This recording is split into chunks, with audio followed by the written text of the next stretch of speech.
सनातन धर्म में संक्रांति तिथि का विशेष महत्व होता है। इस दिन पूजा, जप, तप और दान आदि किए जाते हैं। साथ ही गंगा जी सहित अन्य पवित्र नदियों में स्नान करने के बाद दान दिया जाता है। धार्मिक मान्यता है कि संक्रांति तिथि पर गंगा जी में स्नान करने से जाने अनजाने में किए गए सारे पाप नष्ट हो जाते हैं और साथ ही पूजा, जप, तप करने से सुख, समृद्धि और पुण्य फल की प्राप्ति होती है। इस दिन सूर्य देवता की पूजा करने से आपका जो व्यवसाय है, रोजी रोटी है, उसमें बहुत बरकत होती है। ज्योतिषियों की अगर माने तो सूर्य देव के धनु राशि में गोचर करने के समय खरमास लगता है और इस दौरान सभी शुभ कार्यों को करने की मनाही हो जाती है। तो आज आपको बताते हैं कि खरमास क्या है, खरमास में कौन कौन से काम करने चाहिए, कौन से नहीं करने चाहिए और किस प्रकार से खरमास में आपको पूजा करनी चाहिए। ज्योतिषियों की अगर माने तो सूर्य देव एक राशि में 30 दिनों तक रहते हैं।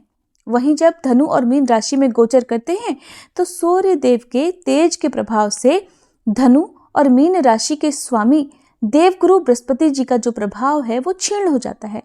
इसके चलते 1 महीने तक खरमास लगता है और इस दौरान शुभ कार्य जैसे कि शादी, विवाह, विदाई, मुंडन या फिर अन्य जो शुभ कार्य हैं, नए काम का आप शुभारंभ करना चाहते हो, जमीन खरीदना चाहते हो, भूमि पूजन करना चाहते हो, तो ऐसे शुभ कार्य खरमास में नहीं किए जाते हैं।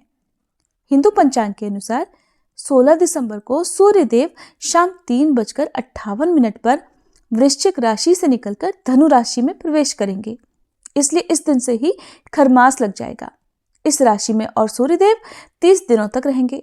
इसके बाद सूर्यदेव धनु राशि से निकलकर मकर राशि में प्रवेश करेंगे और फिर उस दिन से ही जितने भी रुके हुए शुभ कार्य हैं वो वापस से शुरू किए जाएंगे। खरमास में क्या करना चाहिए? तो देखिए, खरमास के दौरान कुंडली में सूर्य देव का प्रभाव सबसे अधिक प्रबल बना रहता है, इसलिए खरमास के दौरान आप जितना हो सके उतना पूजा पाठ, जप, तप आदि करें और खास तौर पर खरमास के दिनों में सूर्य देव की पूजा अर्चना जरूर करें। इसके लिए आप बहुत ज़्यादा नहीं तो रोज स्नान करने के बाद 1 लोटा जल में कुमकुम मिलाकर सूर्य देव को अर्घ दें और सूर्य देवता के मंत्र का यानी ओम घृणी सूर्याय नमः, इस मंत्र का आप जाप करें। खरमास के दिनों में सोने और गुरु ग्रह से संबंधित चीज़ों को खरीदने से बचना चाहिए। अगर आपके लिए बहुत ज़्यादा ज़रूरी हो तो आप खरमास के दिनों में इन चीज़ों की बुकिंग करा सकते हैं और फिर खरमास समाप्त होने के बाद आप इन्हें खरीद सकते हैं। खरमास में वाहन आदि खरीद सकते हैं, लेकिन इस महीने में नए वस्त्र या नए आभूषण खरीद कर नहीं पहनने चाहिए। खरमास के दिनों में बेटी या बहू की विदाई भी नहीं की जाती है, नए घर का गृह प्रवेश नहीं होता है।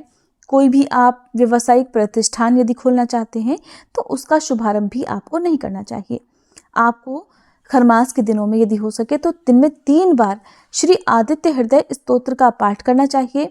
नियम से हर दिन श्री विष्णु सहस्त्रनाम का पाठ करना चाहिए और आपको बिल्कुल वैसे ही पूजा करनी है जैसे आप दिन भर करते हैं। अगर आप चाहें, आपके लिए शुभ अवसर यदि प्राप्त हो तो आप तीर्थ यात्रा जरूर करें। खरमास में अन्नदान विशेष महत्वपूर्ण बताया गया है। अन्नदान और वस्त्रों का दान करें। अपने पिता के हर दिन चरण छूकर उनका आशीर्वाद प्राप्त करें और अपने गुरु का भी आशीर्वाद प्राप्त करें। नियम से गायत्री मंत्र का जितनी देर जब तक भी संभव हो उतनी देर उतनी संख्या में आप जाप कर सकते हैं। हर गुरुवार को भगवान विष्णु जी की पूजा करें और केले के पेड़ का पूजन करें। खरमास साल में 2 बार लगता है, तो मार्च अप्रैल के महीने में और दूसरा दिसंबर जनवरी के महीने में। उम्मीद है ये जानकारी आपको पसंद आई होगी। वीडियो अगर अच्छी लगी हो तो लाइक जरूर कीजिएगा।